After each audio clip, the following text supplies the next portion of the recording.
সময় ছিল হিজরি ৪৭০ সাল। স্থান ছিল ইরানের নিফ নামক একটি অঞ্চল। এক রজনীতে আল্লাহর এক অলি সৈয়দ মোহাম্মদ ইবনে আবি আল্লাহ রহমতুল্লাহি আলাইহি একটি অদ্ভুত ও স্বপ্নদৃষ্ট স্বপ্ন দেখলেন।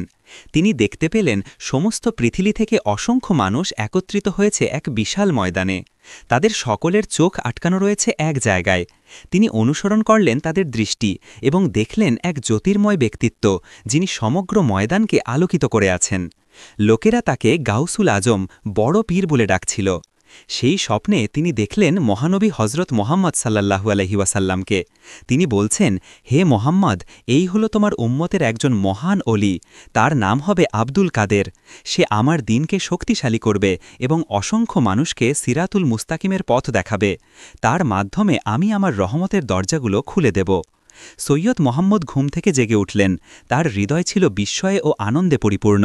তিনি বুঝতে পারলেন এটি ছিল একটি হুক বা দিব্য দর্শন, যা ভবিষ্যতের এক মহান ঘটনার ইঙ্গিতবাহী। তিনি তার পত্নী উম্মুল খায়ের ফাতিমা বিনতে আবি আল্লাহ রহমতুল্লাহি আলাইহিকে এই স্বপ্নের কথা বললেন, যিনি নিজেও ছিলেন একজন নেককার ও আল্লাহওয়ালা মহিলা। অবাক করা বিষয় হল, সেই রাতেই উম্মুল খায়েরও একটি স্বপ্ন দেখেছিলেন। তিনি দেখলেন একজন নবী কয়েকজন সাহাবা নিয়ে তার বাড়িতে এসেছেন এবং বলছেন, আমরা তোমার ঘরে এক মহামানবের আগমনক্ষণ উপলক্ষে এসেছি। সে হবে এই যুগের মুক্তির দূত। এই দুই স্বপ্ন ছিল একই সত্যের দুইটি রূপ। তারা বুঝে গেলেন আল্লাহ তাআলা তাদের পরিবারে একটি মহান রূহ বা আত্মাকে প্রেরণ করতে চলেছেন। এই শিশুই একদিন হবে গাউসুল আজম, যার দিকে সমগ্র দুনিয়ার মুসলমান তাদের দৃষ্টি স্থাপন করবে, ঠিক যেমনটি স্বপ্নে দেখেছিলেন সৈয়দ মোহাম্মদ, যেখানে আল্লাহ তার বিশেষ বান্দাদেরকে ভবিষ্যতের এক মহান দৃশ্য দেখিয়ে দিলেন। পরের কয়েক মাস তাদের পরিবারে পবিত্রতা ও ইবাদতবন্দেগীর মাত্রা বেড়ে গেল। তারা অপেক্ষা করতে লাগলেন সেই মহান সন্তানের জন্য, যার জন্ম হবে না শুধু একটি পরিবারের জন্য, বরং সমগ্র উম্মতের জন্য এক রহমত স্বরূপ। প্রিয় বন্ধুরা, আমাদের এই ভিডিওগুলো মুসলিম, হিন্দু, খ্রিস্টান, বৌদ্ধ সব ধর্মের লোক দেখে থাকেন। আপনি কোন ধর্মের অনুসারী কমেন্ট করে জানিয়ে দিন। আপনি যদি মুসলিম হয়ে থাকেন, ভিডিওতে একটা লাইক দিয়ে শেয়ার করে দিন। এখনও যারা আমাদের চ্যানেল সাবস্ক্রাইব করেন নাই, চ্যানেলটি সাবস্ক্রাইব করে দিন। হিজরি ৪৭০ সনের রমজান মাসের ১ তারিখ ইরানের নিফ অঞ্চলের বাতাস যেন সুবাসিত হয়ে উঠল। আকাশে হালকা মেঘের আচ্ছাদন, পাখিরা গান গাইছিল অপার্থিব সুরে। সৈয়দ মোহাম্মদের ঘরে এক অপার সুখ ও শান্তির আবহ বিরাজ করছিল। সেদিনই পবিত্র রমজানের এই মহিমান্বিত রাতে উম্মুল খায়ের ফাতিমা এক পুত্র সন্তানের জন্ম দিলেন। শিশুটির জন্মের মুহূর্তেই কিছু অলৌকিক ঘটনা সকলের নজর কেড়ে নিল। বলা হয়, শিশুটি জন্মগ্রহণ করেই লা ইলাহা ইল্লাল্লাহু মুহাম্মাদুর রাসূলুল্লাহ এই কালিমা পাঠ করেছিল। ঘরের চারপাশে এক অপার্থিব আলোকরাশি ছড়িয়ে পড়েছিল এবং এক মিষ্টি সুগন্ধি ভরে গিয়েছিল পুরো পরিবেশকে, যা ছিল আম্বর বা কস্তুরীর মতো। স্থানীয় এক আলেম, যিনি শিশুটিকে দেখতে এসেছিলেন, তিনি বললেন, এই শিশুর চেহারায় নুরানি জ্যোতি দেখছি। এটা সাধারণ কোনো শিশুর আলো নয়। শিশুর নাম রাখা হল আব্দুল কাদের, যার অর্থ মহান আল্লাহর বান্দা। এটি ছিল একটা নাম যা শুধু তার পরিচয়ই নির্দেশ করছিল না, বরং তার ভবিষ্যৎ জীবনের মিশনও প্রকাশ করছিল। তিনি হবেন আল্লাহর একনিষ্ঠ বান্দা, গোলামি থেকেই আসবে তার মহত্ব। তার জন্মের কিছুদিন পরেই আরেকটি বিস্ময়কর ঘটনা ঘটে। একদিন রাতে শিশু আব্দুল কাদের রোজা রাখার নিয়ত করলেন। তখনও তিনি মায়ের দুধ পান করতেন। আশ্চর্যের বিষয়, সেই পুরো রমজান মাসে তিনি দিনের বেলায় একবারও মায়ের দুধ পান করেননি। তিনি সূর্যোদয় থেকে সূর্যাস্ত পর্যন্ত উপবাসী থাকতেন আর রাতে মায়ের দুধ পান করতেন। তার এই শিশুবয়সী ইবাদত দেখে তার মা বাবা বুঝতে পারলেন তাদের সন্তান সত্যিই স্বাভাবিক নন, আল্লাহ তাকে বিশেষ কোনো কাজের জন্য প্রস্তুত করছেন। এইভাবে একের পর এক অলৌকিকতা তাকে ঘিরে রাখত, যা প্রমাণ করত এই শিশুই একদিন জগৎবাসীর হিদায়াতের মশালবাহী হবেন। বয়স যখন মাত্র ১৮ বছর, আব্দুল কাদের জিলানী রাহমাতুল্লাহি আলাইহি এর হৃদয়ে জেগে উঠল ইলমে দ্বীন বা ধর্মীয় জ্ঞান অর্জনের তীব্র বাসনা। তখনকার সময়ে জ্ঞানের রাজধানী ছিল বাগদাদ নগরী। তিনি তার মাকে বললেন, মা, আমি বাগদাদে যেতে চাই, সেখানে গিয়ে বড় বড় আলেমদের কাছে জ্ঞান অর্জন করতে চাই। তার মা উম্মুল খায়ের ছিলেন একজন দূরদর্শী ও আল্লাহওয়ালা মহিলা। তিনি মায়ের হৃদয়ের ব্যথা চেপে রেখে সম্মতি দিলেন। সন্তানের হাতে তিনি 40টি স্বর্ণ মুদ্রা গুজে দিলেন, যা ছিল তার সমস্ত সঞ্চয়। তিনি বললেন, বাবা, এই টাকা তোমার প্রয়োজনে খরচ করবে, কিন্তু একটা বিষয় কখনো ভুলো না, সত্যের বিরুদ্ধে কখনো মিথ্যা বলো না। যাত্রা শুরু করলেন আব্দুল কাদের। একটি কাফেলার সাথে তিনি বাগদাদের দিকে রওনা দিলেন। পথে একদল ডাকাত কাফেলা আক্রমণ করল। তারা সবাইকে লুট করতে শুরু করল। একজন ডাকাত এসে আব্দুল কাদেরকে জিজ্ঞাসা করল, তোমার কাছে কি আছে? আব্দুল কাদের সরলভাবে উত্তর দিলেন, আমার কাছে 40টি স্বর্ণ মুদ্রা আছে, যা আমার মা দিয়েছেন। ডাকাতটি হেসে উঠল, ভাবল এই যুবক মজা করছে। সে ডাকাত সর্দারের কাছে তাকে নিয়ে গেল। সর্দার একই প্রশ্ন করল, তোমার কাছে কি আছে? আবারও একই উত্তর, 40টি স্বর্ণ মুদ্রা। এবারও সে বিশ্বাস করল না। আব্দুল কাদের তার কাপড়ের ভাঁজ থেকে মুদ্রাগুলো বের করে দেখালেন। ডাকাত সর্দার বিস্মিত হয়ে গেল। সে জিজ্ঞাসা করল, আমরা যখন জিজ্ঞাসা করেছি তখন তুমি সহজেই মিথ্যে বলতে পারতে, তাহলে সত্য বললে কেন? আব্দুল কাদের উত্তর দিলেন, আমি আমার মাকে ওয়াদা করেছি যে আমি কখনো মিথ্যা বলবো না। আমার মায়ের ওয়াদা রক্ষা করার চেয়ে 40টি স্বর্ণ মুদ্রার মূল্য কিছুই নয়। আল্লাহর কাছে আমার মায়ের ওয়াদা অনেক বড়। এই কথা শুনে ডাকাত সর্দারের হৃদয়ে বিপ্লব ঘটে গেল। সে কাঁদতে শুরু করল এবং বলল, একজন যুবক তার মায়ের ওয়াদা রক্ষা করতে এতটা সত্যনিষ্ঠা, আর আমি সারা জীবন আল্লাহর ওয়াদা ভঙ্গ করে লুটতারাজ করেছি। সে এবং তার সব সঙ্গী তওবা করল এবং ডাকাতি ত্যাগ করল। এই ছিল আব্দুল কাদের জিলানীর প্রথম দাওয়াত, একটি সত্য কথার মাধ্যমে একদল ডাকাতের হিদায়াত। বাগদাদে পৌঁছে আব্দুল কাদের জিলানী রহমাতুল্লাহি আলাইহি তৎকালের প্রখ্যাত সব আলেম ও মুহাদ্দিসগণের সান্নিধ্যে গিয়ে জ্ঞানার্জন শুরু করলেন। তিনি ফিকহা শিখলেন ইমাম আহমদ বিন হম্বল রহমাতুল্লাহি আলাইহিয়ের মাঝহাবের অনুসারী আলেমদের কাছে। হাদিসের জ্ঞান নিলেন বিখ্যাত মুহাদ্দিস আবু সাঈদ আল মুখাররামি রহমাতুল্লাহি আলাইহিয়ের মতো গুরুশনের কাছ থেকে। তিনি ছিলেন অত্যন্ত মেধাবী ও পরিশ্রমী। দিনের বেলায় তিনি শিক্ষকদের ক্লাসে বসতেন, আর রাতের বেলা ইবাদত বন্দেগী ও চিন্তা গবেষণায় কাটাতেন।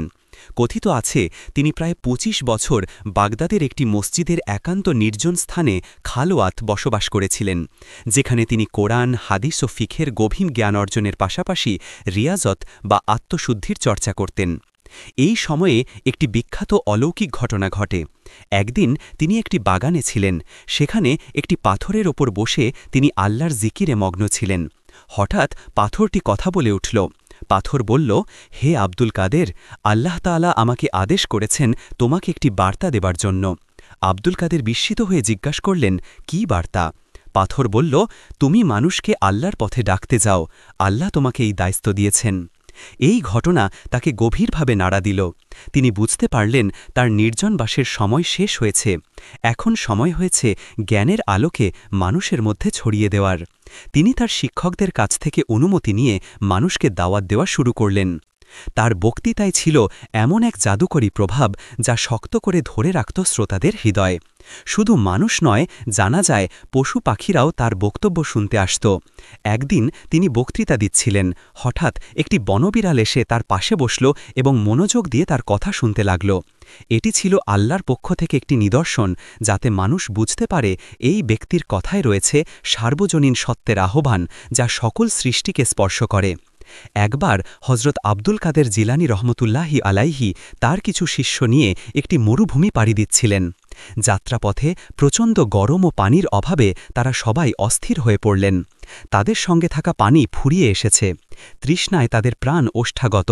শিষ্যরা তাদের প্রিয় শিক্ষকের দিকে সাহায্যের আশায় তাকিয়ে থাকলেন।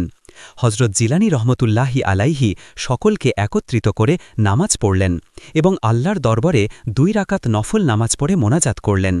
তিনি বললেন, হে পরওয়ারদিগার, তুমি মুসা আহার জন্য পাখর থেকে 12টি ঝর্ণা বের করে দিয়েছিলে। হে আল্লাহ, আমাদেরকেও এই মুহূর্তে পানি দান কর। মোনাজাত শেষ করে তিনি তার লাঠি দিয়ে মরুর বালিতে আঘাত করলেন। সঙ্গে সঙ্গেই সেখানে একটি স্বচ্ছ ও ঠান্ডা পানির ঝর্ণা বেরিয়ে পড়ল। শিষ্যরা অবাক হয়ে দেখলেন এটি কোনো সাধারণ কূপ নয়, বরং একটি প্রবাহিত ঝর্ণা। সবাই তৃষ্ণা মিটিয়ে পানি পান করলেন এবং তাদের মশক ভরে নিলেন। একজন শিষ্য জিজ্ঞাসা করলেন, হে আমার শেখ, এটি কি একটি মুজিজা? হজরত জিলানী রহমতুল্লাহি আলাইহি বললেন, এটি আল্লাহর কুদরতের একটি নিদর্শন মাত্র। যে আল্লাহকে সত্যিকার অর্থে চিনতে পারে, সৃষ্টি জগতের সবকিছু তার অনুগত হয়ে যায়। এই পানি আমাদের প্রার্থনার উত্তর, আমাদের বিশ্বাসের ফল। আরও আশ্চর্যের বিষয় হল, তারা সেখান থেকে চলে যাওয়ার পর সেই ঝর্ণাটি শুকিয়ে যায়নি। পরবর্তীতে অনেক মুসাফির সেখান থেকে পানি পান করে নিজেদের প্রাণ বাঁচিয়েছেন এবং এই অলৌকিক ঘটনা মানুষের মুখে মুখে ছড়িয়ে পড়েছে। এই ঘটনা প্রমাণ করেছিল যে আব্দুল কাদের জিলানী রহমতুল্লাহি আলাইহি শুধু একজন আলেম বা বক্তাই নন, তিনি ছিলেন আল্লাহর একজন বিশেষ অলি, যার মাধ্যমে আল্লাহ তার বান্দাদের জন্য তার রহমতের দরজা খুলে দেন। এটি তার শিষ্যদের ঈমানকে আরও দৃঢ় ও অটল করেছিল। হজরত আব্দুল কাদের জিলানী রহমতুল্লাহি আলাইহির খ্যাতি চারদিকে ছড়িয়ে পড়েছিল। মানুষ দূর দূরান্ত থেকে তার কাছে আসত দ্বীনি ইলম ও আধ্যাত্মিক সমাধানের জন্য। একদিন বাগদাদের এক ধনী ব্যক্তি তার মৃত পিতার উত্তরাধিকার নিয়ে একটি জটিল সমস্যা নিয়ে তার কাছে এলেন। তার পিতা কোনো ওসিয়ত বা উইল ছাড়াই মারা গেছেন এবং পরিবারের সদস্যদের মধ্যে সম্পদ বণ্টন নিয়ে বিরোধ দেখা দিয়েছে। মানুষটি বলল, হে আমার শেখ, যদি আমার পিতা জীবিত থাকতেন এবং বলতেন তার ইচ্ছা কি, তাহলে এই বিরোধ মিটে যেত। হজরত জিলানী রহমতুল্লাহি আলাইহি বললেন, আল্লাহর ইচ্ছায় আমরা তোমার পিতার রুহের সাথে কথা বলবো। এ কথা শুনে উপস্থিত সবাই হতবাক হয়ে গেল। হজরত জিলানী রহমতুল্লাহি আলাইহি সকলকে নিয়ে শহরের কবরস্থানের দিকে রওনা দিলেন। সেখানে তিনি সেই ধনী ব্যক্তির পিতার কবরের কাছে গিয়ে দাঁড়ালেন। তিনি উচ্চ স্বরে বললেন, হে এই কবরের বাসিন্দা, আল্লাহর নামে তোমাকে জিজ্ঞেস করছি, তুমি কি আমাদের সাথে কথা বলবে? কবর থেকে একটি স্পষ্ট উত্তর এলো, হ্যাঁ, হে আল্লাহর ওলি, আল্লাহর হুকুমে আমি কথা বলবো। লোকটি তার পিতার কণ্ঠস্বর চিনতে পারল। সে কাঁপতে কাঁপতে জিজ্ঞেস করল, পিতা, আপনি কি ওসিয়ত করেছিলেন? মৃত ব্যক্তির আত্মা উত্তর দিল, হ্যাঁ বৎস, আমি একটি ওসিয়ত করেছিলাম। আমাদের বাড়ির প্রধান কক্ষের পূর্ব দিকের দেওয়ালের পাথরের নিচে সেটি লুকিয়ে রাখা আছে। সেখানে লেখা আছে কিভাবে আমার সম্পদ বণ্টন করতে হবে। সবাই তাড়াহুড়ো করে বাড়িতে গিয়ে দেখল, সত্যিই সেখানে একটি কাগজে লেখা ওসিয়ত রয়েছে। এই অলৌকিক ঘটনা দেখে সেই পরিবারের সকল সদস্য এবং সেখানকার লোকজন হজরত জিলানী রহমতুল্লাহি আলাইহির প্রতি তাদের ঈমান আরও গভীর ও দৃঢ় হয়ে গেল। এই ঘটনা প্রমাণ করল যে আল্লাহর কাছে জীবিত ও মৃতের মধ্যে কোনো পার্থক্য নেই। একজন ওলিয়ে কামেল বা পরিপূর্ণ আধ্যাত্মিক ব্যক্তিত্বের কাছে আল্লাহ মৃতের রুহকে জীবিত করার ক্ষমতা দান করতে পারেন। এটি ছিল ইলমুল গায়েব বা অদৃশ্য জ্ঞানের একটি জীবন্ত উদাহরণ। হজরত আব্দুল কাদের জিলানী রহমতুল্লাহি আলাইহের জীবন ছিল নিরন্তর সংগ্রামের। তিনি শুধু মানুষের নফস বা কুপ্রবৃত্তির বিরুদ্ধেই যুদ্ধ করেননি, বরং সরাসরি শয়তানের মুখোমুখিও হয়েছেন। তিনি যখন গভীর ইবাদত ও রিয়াজতে মগ্ন থাকতেন, তখন শয়তান নানা রূপে ও কৌশলে তাকে বিভ্রান্ত করার চেষ্টা করত। একবার তিনি গভীর রাতে একাকী ইবাদতরত ছিলেন। হঠাৎ তিনি দেখতে পেলেন ঘরের এক কোণে একটি ভয়ঙ্কর ও বিকট চেহারার কালো কুকুর হাঁ করে তার দিকে তাকিয়ে আছে, যার চোখ থেকে আগুন বের হচ্ছিল। এটি ছিল ইবলিস শয়তানের একটি রূপ। শয়তান ভয়ঙ্কর গর্জন করে বলল, হে আব্দুল কাদের, তুমি যদি তোমার ইবাদত বন্ধ না করো, তবে আমি তোমাকে ধ্বংস করে দেব। হজরত জিলানী রহমতুল্লাহি আলাইহি এক সেকেন্ডের জন্য বিচলিত হলেন না। তিনি আল্লাহর ওপর পূর্ণ ভরসা রেখে বললেন, আউযু বিল্লাহি মিনাশ শাইতানির রাজিম। তিনি তার জিকির ও ইবাদত চালিয়ে গেলেন। শয়তান আরও রাগান্বিত হয়ে বিভিন্ন রূপ ধারণ করতে লাগল। কখনো সে এক সুন্দরী নারীর রূপে এসে তাকে প্রলোভিত করার চেষ্টা করল, কখনো বা ভয় দেখানোর জন্য বিশাল এক দানবের রূপ নিল। কিন্তু হজরত জিলানী রহমতুল্লাহি আলাইহি প্রতিবারই আল্লাহর নাম নিয়ে তাকে তাড়িয়ে দিলেন। শেষ পর্যন্ত হতাশ হয়ে শয়তান বলল, আব্দুল কাদের, তুমি কিভাবে আমার সব প্রলোভন ও ভয় থেকে বেঁচে গেলে? আমি তো অনেক অলি ও আলেমকে পথভ্রষ্ট করেছি। হজরত জিলানী রহমতুল্লাহি আলাইহি উত্তর দিলেন, তোমার বিরুদ্ধে আমার হাতিয়ার হল আল্লাহর প্রতি আমার পূর্ণ আস্থা ও ভালোবাসা। আমার রব আমাকে রক্ষা করবেন, এ বিশ্বাস আমাকে অটল রাখে। তুমি কখনোই সেই ব্যক্তিকে ধোঁকা দিতে পারবে না যার হৃদয় পুরোপুরি আল্লাহর জন্য হয়ে গেছে। এই কথা শুনে শয়তান লজ্জিত ও পরাজিত হয়ে চিৎকার করতে করতে অদৃশ্য হয়ে গেল।